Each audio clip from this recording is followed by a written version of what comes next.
A prisão de um ditador não significa automaticamente o fim de uma ditadura. Essa é uma verdade dura, pouco popular e absolutamente necessária no momento em que as redes sociais estão tomadas por comemorações. Frases de efeito e uma sensação quase eufórica de que a Venezuela está livre e de que uma nova era começou. A esperança é legítima, o alívio é compreensível, sim, mas a história exige mais do que emoção, exige lucidez. Olá, meu nome é Queiroz, fundador do Instituto Zarael. E eu quero propor aqui uma reflexão calma, honesta e responsável sobre o que está acontecendo na Venezuela.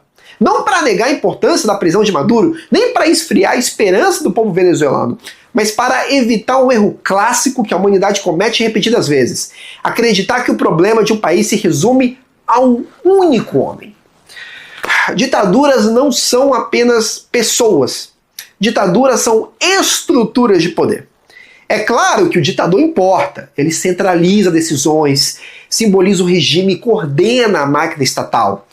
Mas nenhum ditador governa sozinho, ele governa apoiado por tribunais aparelhados, por forças armadas leais ao regime, por elites políticas beneficiadas, por burocracias moldadas para obedecer e por instituições que, ao longo do tempo, deixam de servir ao povo e passam a servir ao poder. Quando se remove apenas o topo dessa pirâmide, sem desmontar a base, o risco não é pequeno, é enorme. Por isso, a pergunta mais importante nesse momento não é: Maduro foi preso? Essa pergunta já foi respondida.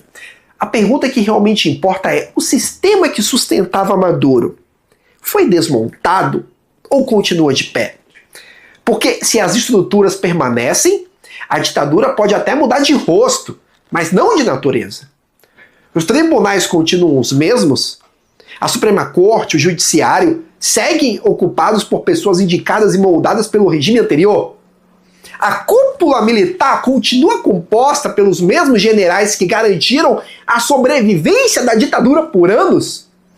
Os políticos, ministros e burocratas que se beneficiaram do sistema continuam operando normalmente? Essas perguntas não são detalhes técnicos, elas são o coração do problema. Sem uma renovação institucional profunda, a prisão de um ditador corre o risco de ser apenas um evento simbólico, poderoso do ponto de vista midiático, mas frágil do ponto de vista estrutural. Muitos dizem: mas os Estados Unidos afirmaram que vão comandar a Venezuela apenas temporariamente, até que uma transição seja feita. A ideia de transição é importante, mas ela precisa ser tratada com seriedade.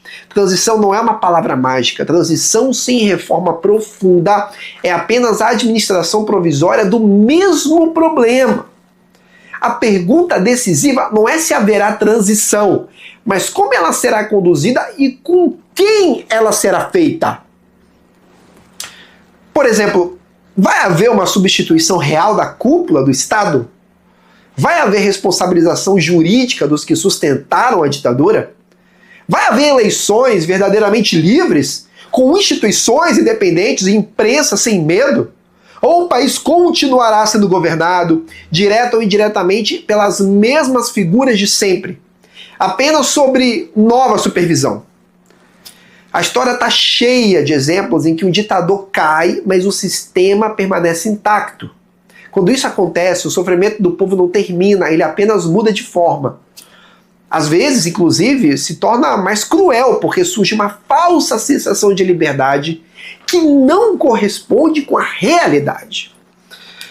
É por isso que a comemoração, embora humana, não pode substituir a análise. A queda de um ditador é sim uma boa notícia. Ok, top, legal, massa.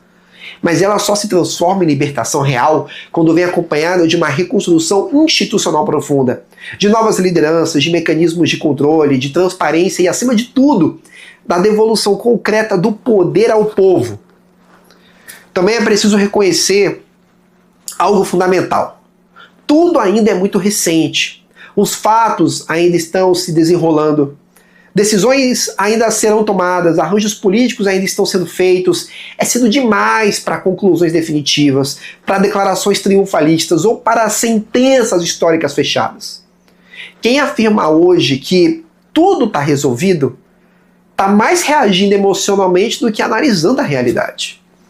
É justamente agora que a vigilância precisa começar. Não é depois que a poeira baixa, não é quando os holofotes se apagam, é agora. Agora. Vigilância sobre quem assume, sobre como assume, sobre quais estruturas são mantidas e quais são desmontadas. Porque liberdade não nasce apenas da queda de alguém, ela nasce da reconstrução de tudo que foi corrompido. A pergunta que deve nos acompanhar nos próximos meses não é simples, mas é essencial. O regime caiu junto com o ditador?